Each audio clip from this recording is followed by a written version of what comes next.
Hey everyone, Austin here. Welcome back to another episode of Somenerdaperspective. Now, this is a very special episode for me, mainly because if you've watched my channel for a while, then you know I love the FNAF lore. It's great, and it's what I consider to be the best horror lore, and FNAF itself is just the best horror of all time to me. So I decided to do a episode of Somenerdaperspective on FNAF. Now I am having to use YouTube footage mainly because I can't do an episode of Somenerdaperspective with screen recorder. So yeah, sorry, I am using someone else's gameplay. So with that said, further ado, let's hop straight into this. The classic loved indie horror game made by the brilliant man himself, Scott Cawthon. This game really did evolution in the indie horror scene, mainly because it was different from every other predecessor before this game. In other horror games, you were usually put in an environment where you were meant to run around a certain area while avoiding a monster or something else, like Slender Man, and you had a task to do. But this game was completely different. You were put in one place, basically paralyzed, and could only stay that one place. You had to check your monitors to see where everyone was, look at both of your doors to see if there was any animatronics at the doors. If there was, you would have to close the door as quick as you can. But what really brought this series to its popularity is its lore. Yep, that's what brought this game so popular.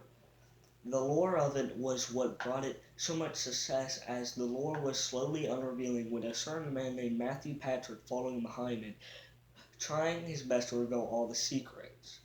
What can you blame him? The FNAF lore is brilliant. It keeps you going so much. So yeah, FNAF was a phenomenal success when it came out, and it still is to this day, with many fans and everything else. Now, with the success of a horror game comes many more, but that's something to talk about for another day.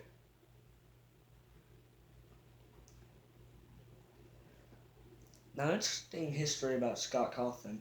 He actually created other games before this, mainly Christian games, but one game is what drove him to this. A game called Sippers and Son, or something like that, which I've actually played at the App Store, but it got taken down. It got a lot of complaints saying most of the characters looked like creepy animatronics, which drove Scott to this. So how was the game? It was really nice. So yes, all through FNAF was a phenomenal success.